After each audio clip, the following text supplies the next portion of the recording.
Pleiadian Mission, A Time of Awareness, by Randolph Winters, Part 5. 48,000 BC, Pleiadian, the first god on Earth. For several thousand years, the Earth was a dormant place of scattered tribes. Meanwhile, a great war was raging on the 3 home planets in the Pleiades. One of the great Pleiadian leaders of the time, who had captured the hearts of many, was a man named Pleiadian. He was one of the more powerful leaders of his time, earning the title Ishwish because of his tremendous understanding of the spiritual laws. He could see that the future held great devastation for the people who followed him if they stayed there. So he decided to flee the Pleiades and look for a place of safety and refuge. Upon making his decision to leave, he was followed by 70,000 people, including 200 scientists, and they fled the wars which were bringing death to so many in the Pleiades. It was known to Pleiadian that Earth could support life similar to their home planets, and was largely uninhabited at that time. Fleeing the tyranny and death that always seemed to follow the Lyran family, he led his people on a quiet and peaceful journey to Earth to start a new life. As the Earth grew under the leadership of Pleiadian's 200 appointed sub-leaders, the worst war of all time was still raging on their home planets. But under Pleiadian's leadership and the guidance of his lieutenants, they populated the many continents of Earth and created a society of love and spiritual growth. Life was flourishing and peaceful as Pleiadian was good to his people. He taught them the ways of spirit and how life should be lived by observing the laws of cosmic creation consciousness. This was a society built on spiritual knowledge instead of material greed and power, and it was working. The true natives of Earth, the brown-skinned race, were in awe of the great power of the Ishwish Pleiadian. They were very underdeveloped in comparison to the settlers from the stars, but lived in harmony and peace with them, and Pleiadian treated them with respect and love. A master of the knowledge of material life through the development of spirit, Pleiadian's seemingly magical abilities caused many stories among the earthlings, which told of his abilities to rule over life and death. One story was passed on that he was once seen floating in air, held up by the power of his mind, and merely by casting a glance at a small tree, he caused it to grow and bloom. Because of the great powers over life and death the Earth people believed he possessed, they called him God, generating the idea that God was a man who held power over life and death. It was Pleiadian who became the first God image on Earth, thus starting the concept that we were created in his image. Finally, in the Pleiades, the spiritual leaders were able to overtake the scientists, and peace reigned at last. The people learned to trust in the truths of cosmic creation consciousness and the knowledge and wisdom of the spiritual laws.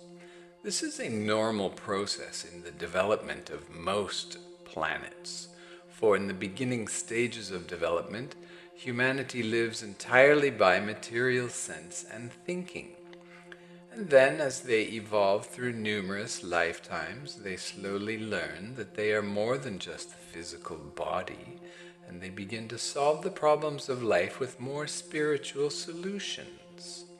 At a certain point in the development of a race, enough people advance spiritually, and the old material ways of force and of power give way to the more spiritual ways of love and light. With this kind of shift in consciousness, societies experience monumental change, such as is happening on planet Earth now. This change came to the Pleiadians over 48,000 years ago, and for the next 8,000 years after that, they developed themselves to a very high spiritual level, and they were at last able to leave behind the long legacy and war and bloodshed of their Lyran past. They still live by those peaceful standards today, 40,000 years later. Nothing was known on Earth of the peace in the Pleiades.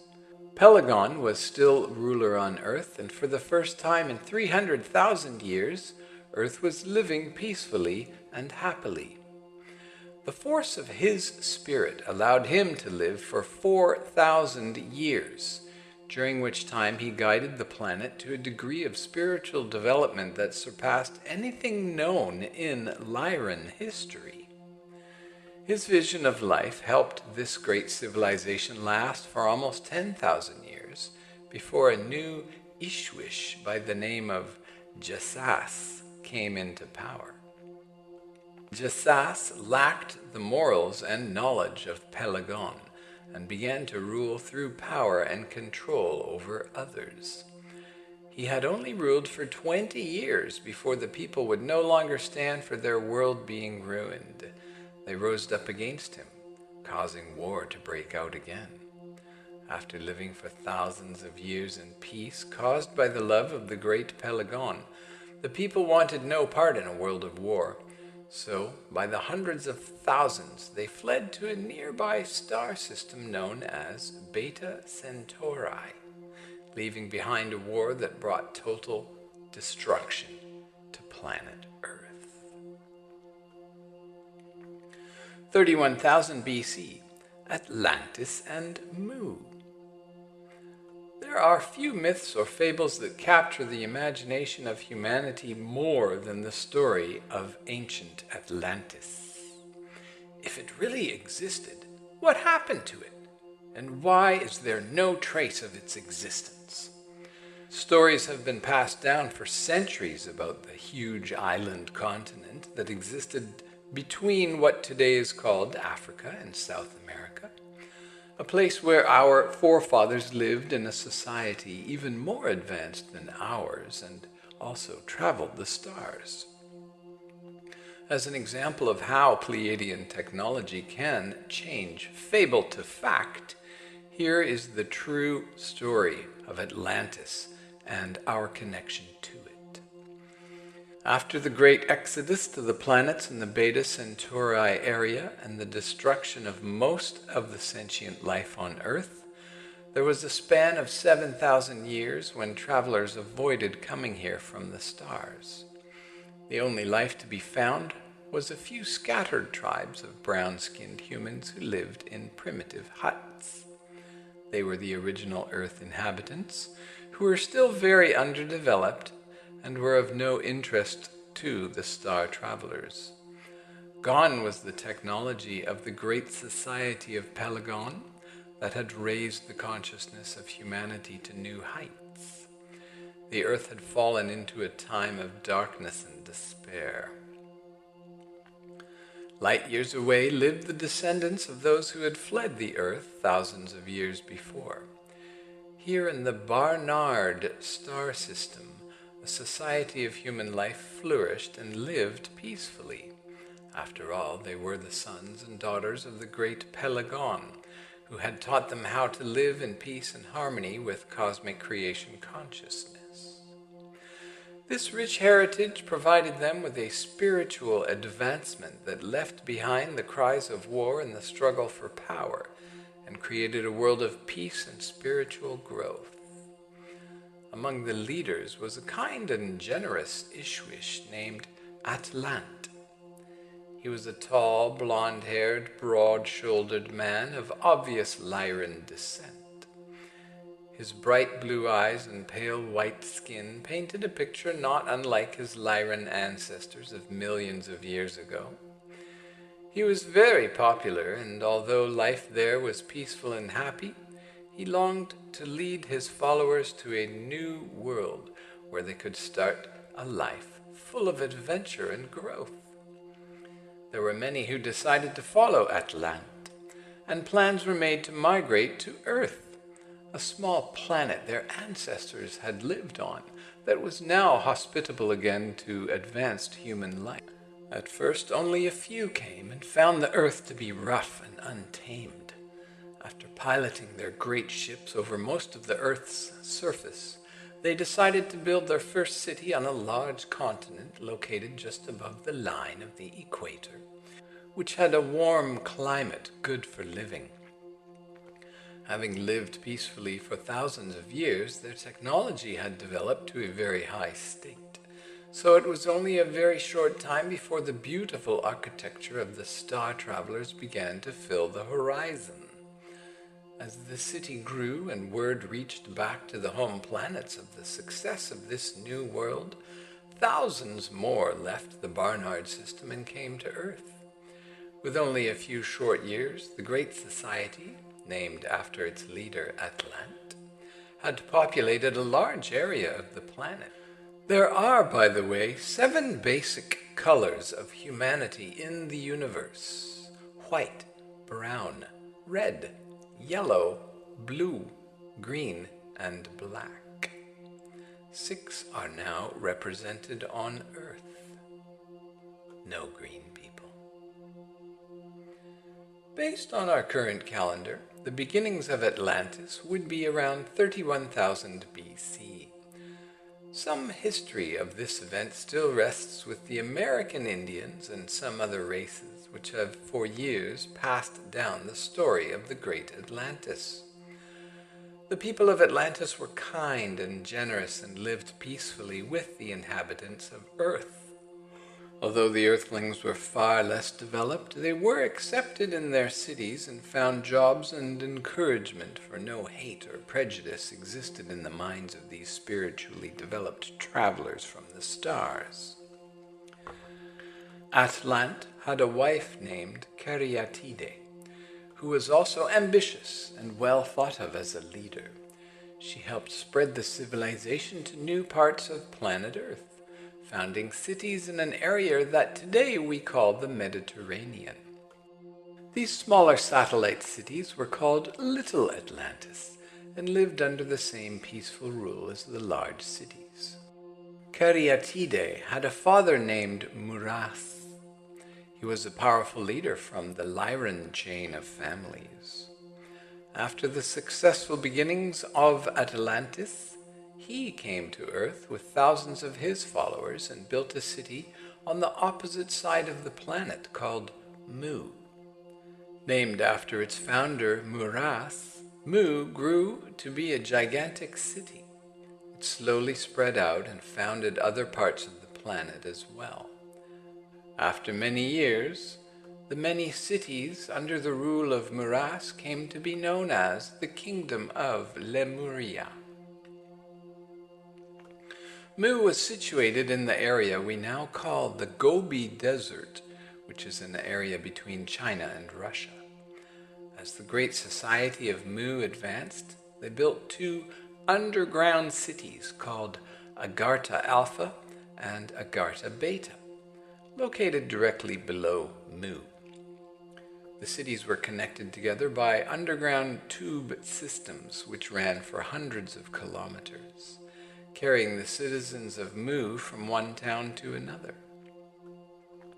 Eventually, even more underground tube systems were built and connected many areas of Earth. Although most of these underground tunnels have been destroyed over the years, some of them still exist today. Thousands of years of peaceful living on Earth produced the largest populations ever to live here. Almost the entire planet was populated with cities on every continent that boasted a high quality of living and technology for all humanity. Earth became known as a peaceful and tranquil place to live, a attracting travelers from many different parts of the galaxy. Pleiadian history is not completely accurate here, but it is believed that as many as 8 more races from different worlds came to Earth during this time and blended in and bred with the people of the great societies of Atlantis and Mu. From the star called Sirius came a race of black humans who were very highly developed. They were not of the Lyran chain, but boasted a high spiritual level. They found it easy to live in peace with the artistic and creative people of Atlantis. Other humans came from the stars of Orion, from Vega and Hyades, who were also descendants of the ancient Lyrans. It was also during this time that a race arrived and started a new colony on Earth whose origins are still not known.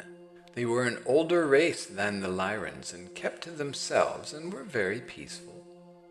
These were the colonies that founded the Asian communities on Earth, a different family of origin, but now part of the ever-changing mixture of the new Earth humanity. The Earth was becoming a melting pot of races and colors who lived together in peace and love.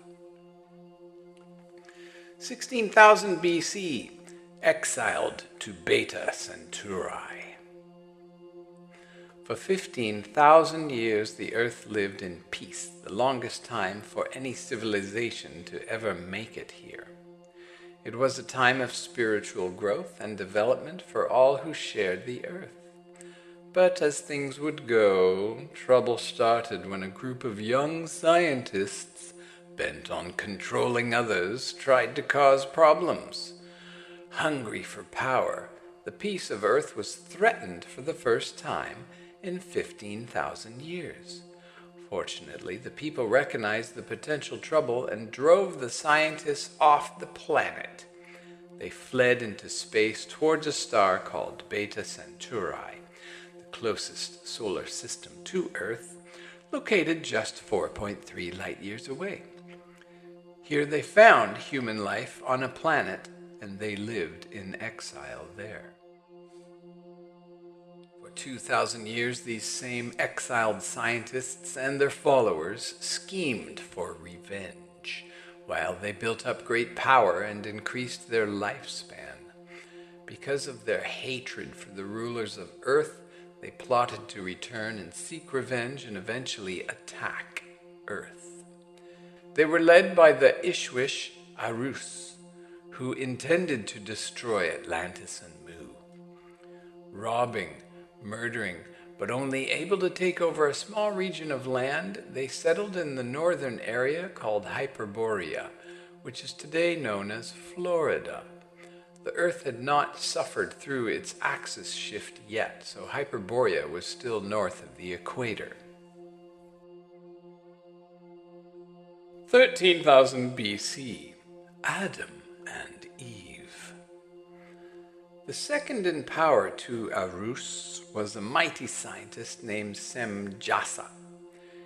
He and the other followers were under strict orders not to have sex or social interaction of any kind with the original Earth inhabitants, who were very underdeveloped and even genetically impaired from early experiments performed on them by the Lyrans thousands of years before.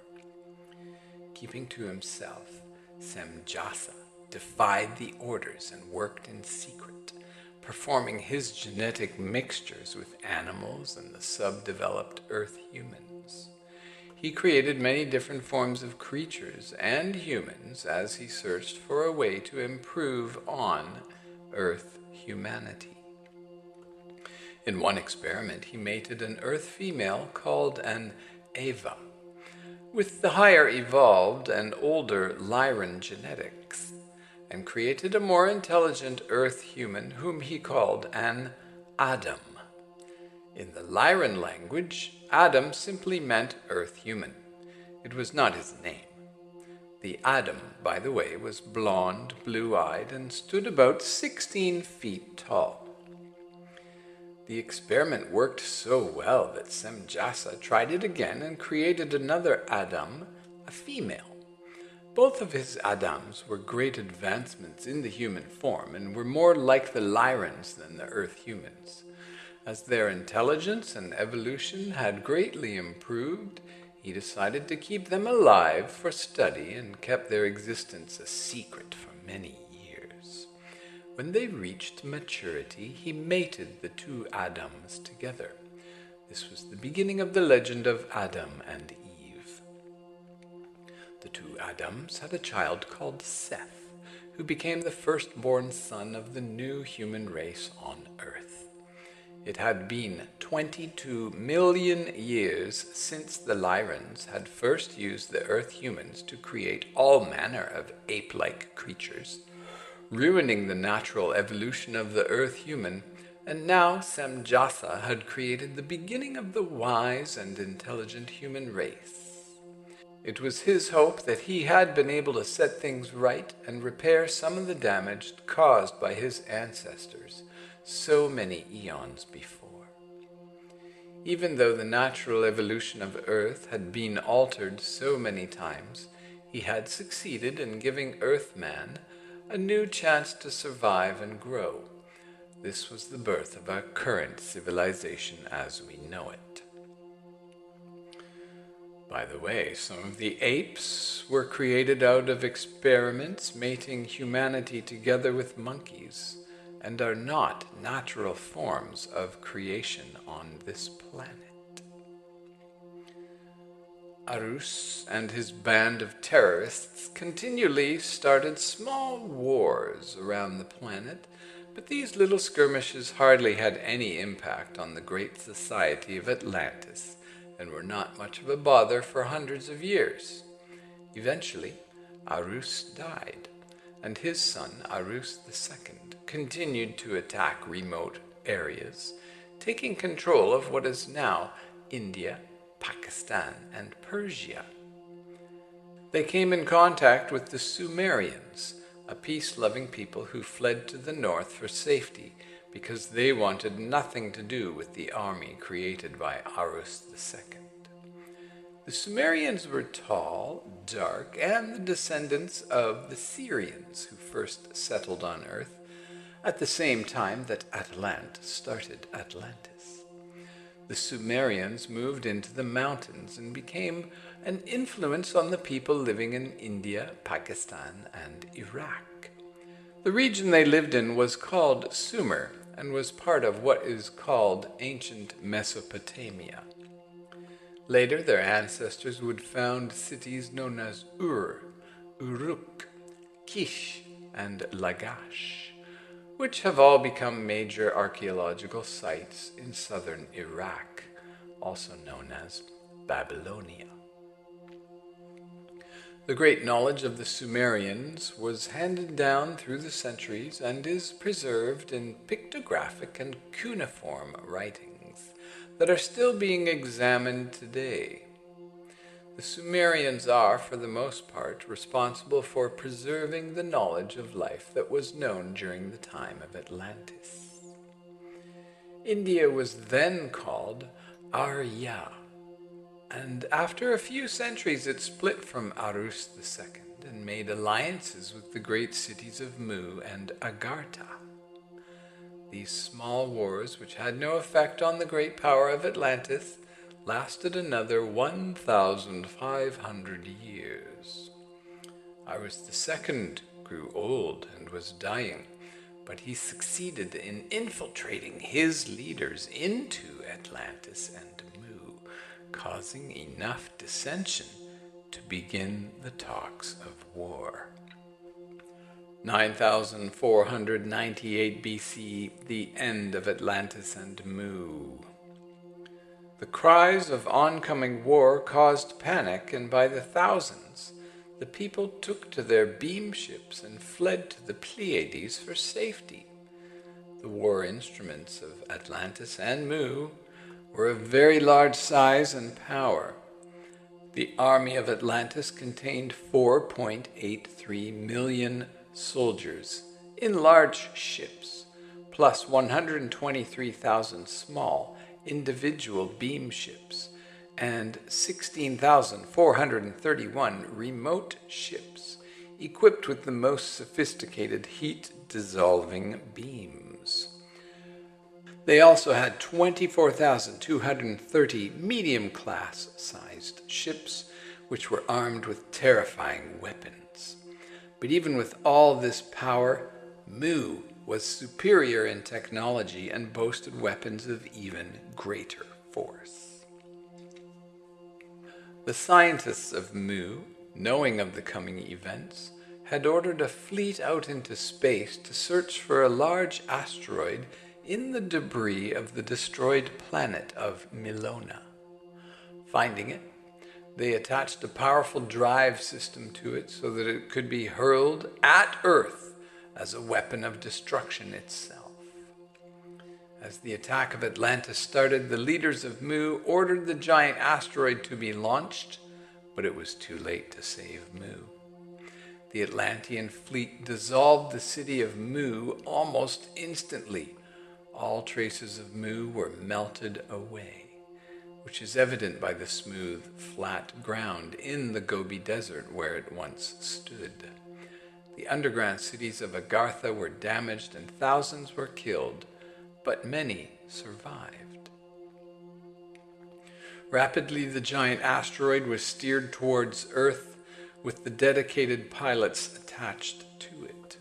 Propelled by the great technology of the scientists of Mu, the huge asteroid of death was racing at incredible speeds toward Earth when some of the leaders and scientists of Atlantis detected the oncoming asteroid. They knew there was no way to stop it, so they fled into space, leaving the millions of inhabitants of Atlantis to die.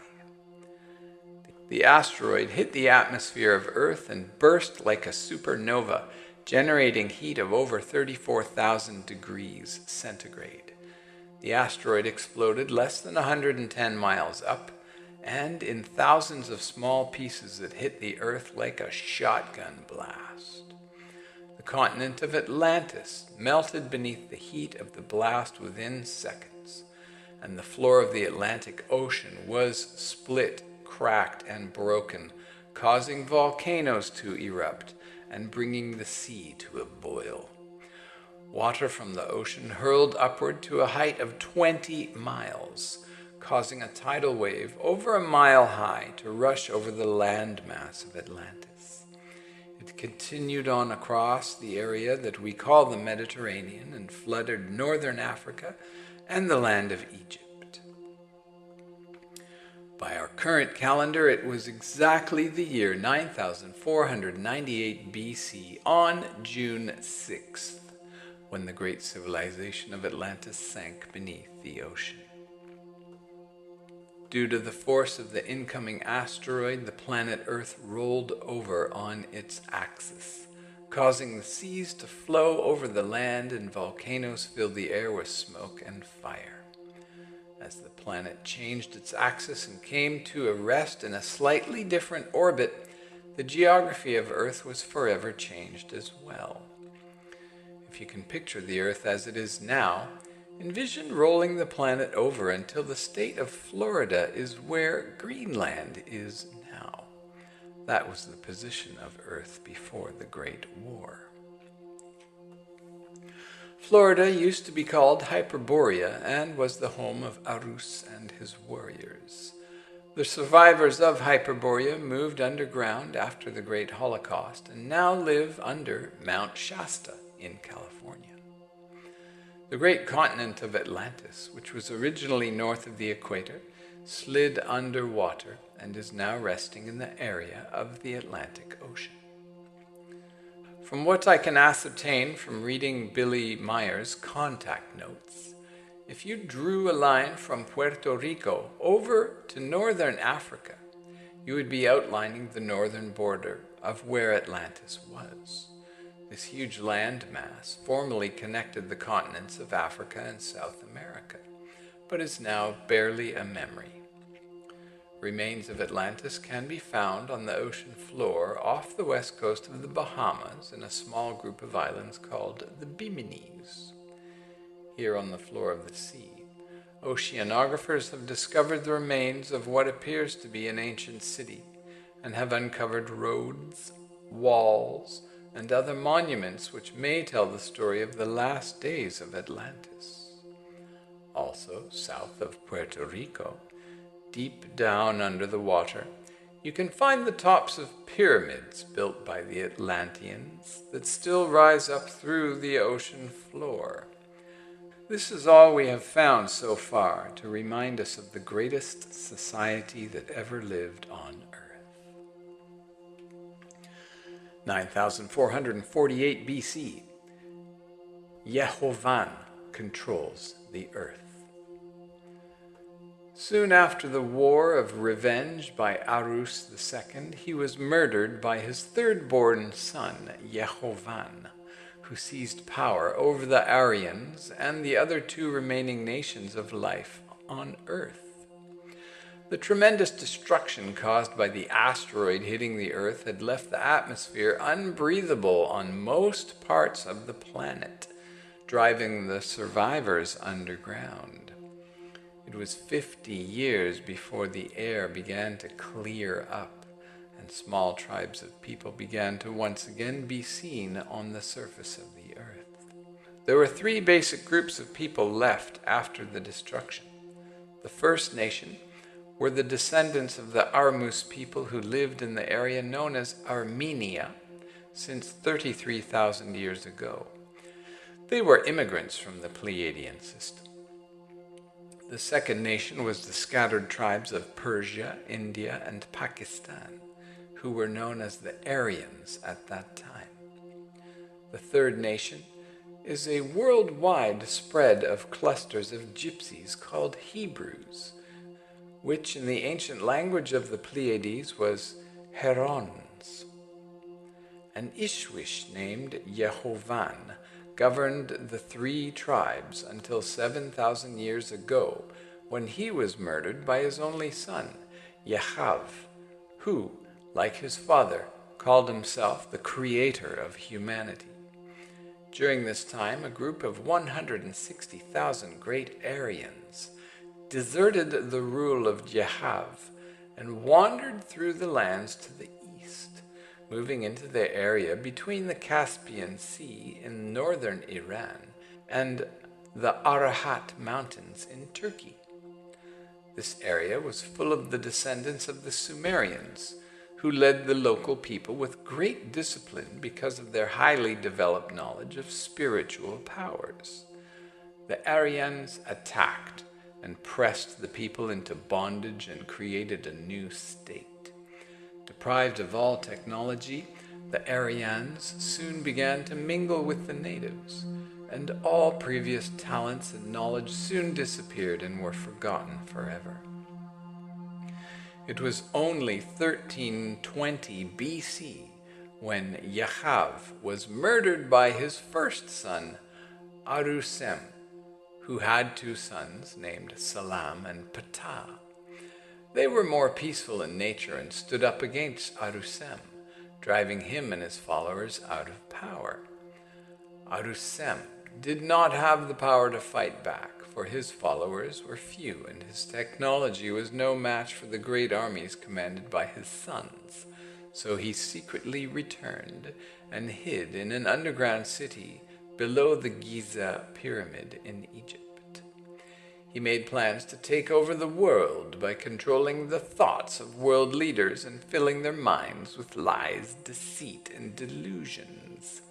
Meanwhile, Ptah and Salam governed together and created peace until Ptah was stricken by disease and died at the age of 93. This left Salam to rule until he became old and weak, turning the rule over to his son, Pleiadian, in 40 BC. Pleiadian was a peaceful ruler and had aligned himself with the High Council of the Pleiadian system. Arusem, meanwhile, had been governing his band of evil followers, called the Bafath, and hiding in Egypt since 1010 BC. He was taken over by a ruthless leader named Hen, whom the Hebrons called Yehovah. He was also known as the Cruel One to his followers.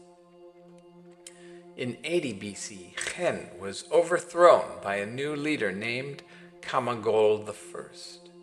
He and his followers had to hide from the power of Pleiadian, and were forced to continue living below ground under the Great Pyramid in Egypt. Their technology was failing and their lifespans dwindling. His son, Kamagol II, was even more ruthless than he was, and as soon as he was old enough, he challenged his father for power. After seizing control, he put his father in a deep, dark dungeon and left him there for years until he died. He was one of the last long-living leaders and would die in 1975, leaving 2,100 of his evil followers still living. By this time, the Ba'ath, deprived of most of their technology, were controlling the minds of 723 Earth people through telepathic means, and these 723 represented their last hope for controlling Earth. 10 AD, the Pleiadians leave the Earth. 2,000 years ago, Pleiadian, the last Pleiadian system leader on Earth, was informed of the peace agreement between the Pleiades system and the High Council of Andromeda. A new era of spiritual growth and peace had come to the Pleiades, causing Pleiadian and his followers to want to return to their home system.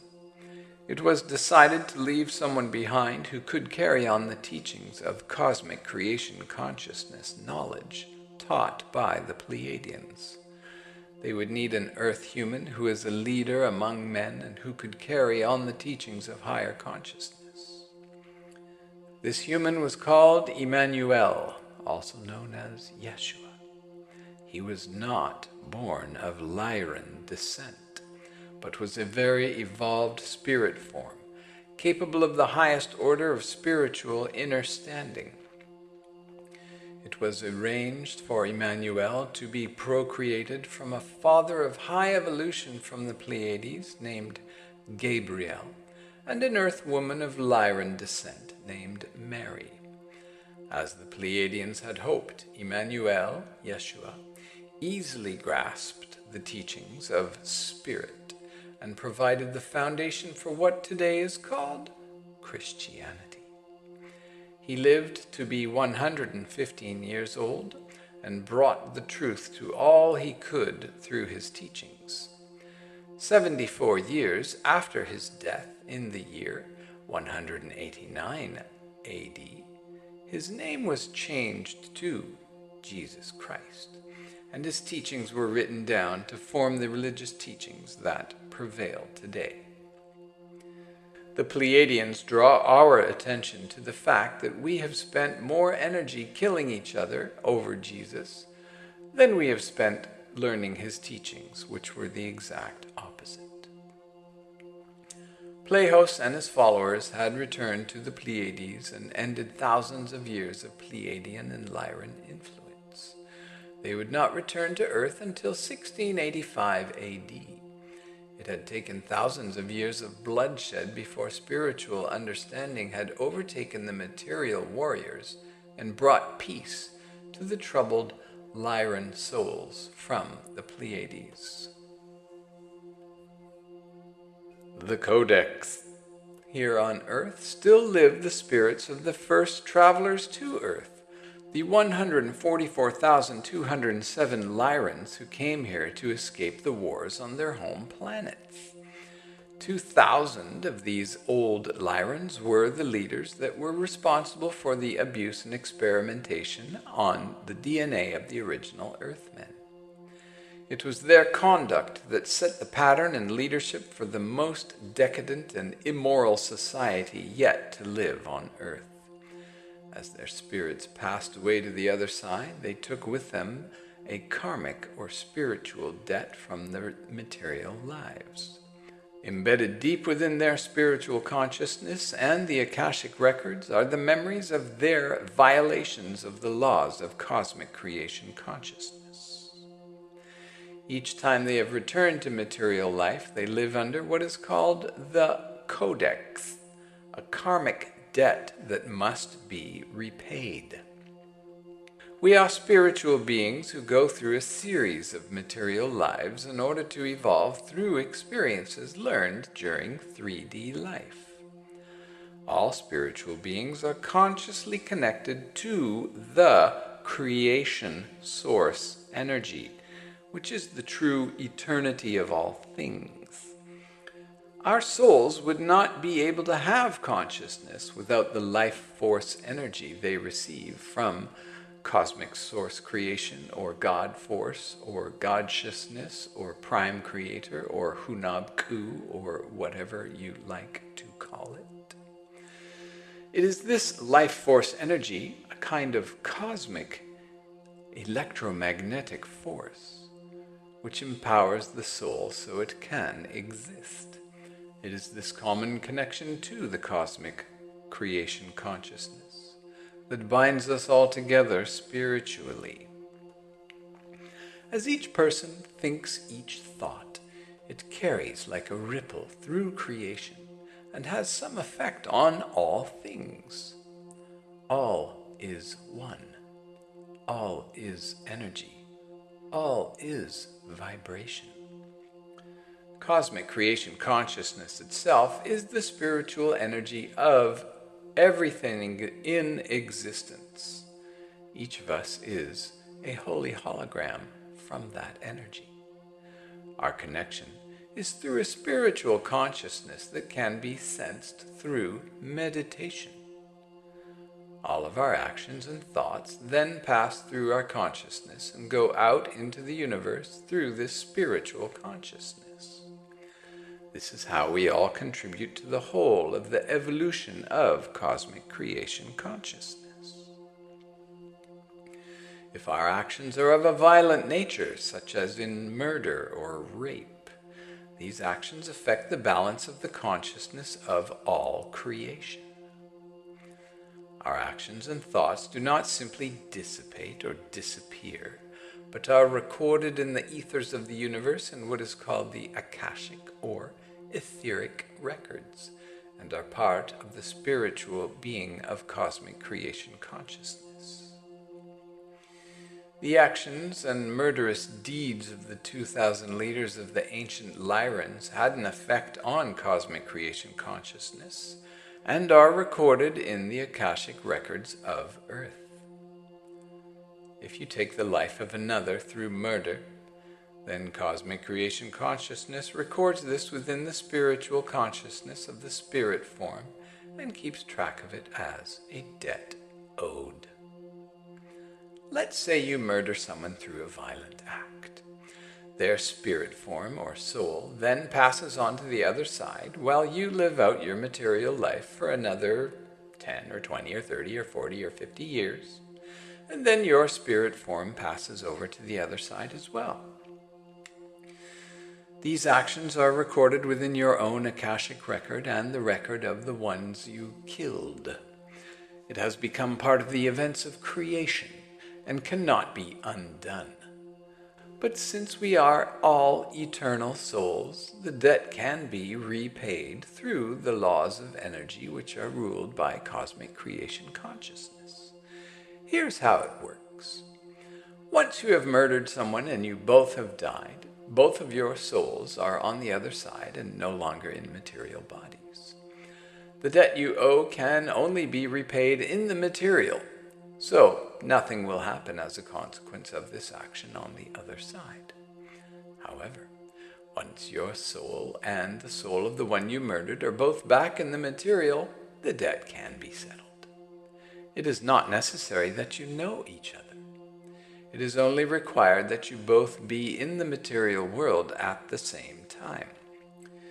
If the person who was murdered becomes ill or is suffering spiritually somehow and is in need of strength, they can take from the life force energy of the murderer to help themselves.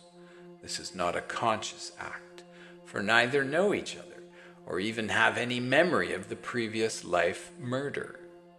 They do not even have to be in the same area of the planet. It is a natural function of energy from cosmic creation consciousness that moves life force energy from the murderer to the injured party. The victim will receive a flow of energy, which is taken from the life force of the murderer, and will start to feel better. The murderer, without knowing why, will suddenly lose some of their life force and perhaps become ill in some way. Since the debt is a spiritual one, it is not necessary that the material consciousness of either party have any idea of what is going on. The 2,000 Lyran leaders who murdered and committed violent crimes of genetic engineering against fellow humans have many spiritual debts to pay still. Living a material life with a spiritual debt to pay is called living under the Codex. The Codex and one's own debts may be discovered by an individual through meditation, for the recordings of their previous lives are available in their Akashic records, the band of energy that exists around the earth, where all thoughts and experiences are registered. As we are moving into the new age of Aquarius and the vibrational levels of cosmic creation consciousness energies are increasing, most of the old Lyran spirits are coming back into material life to settle their debts. It is this codex which will silently move them to be light workers of our new world, for they are driven to help out their fellow humanity and make a positive difference. Most will never know why they have these motivations or that they live under this codex.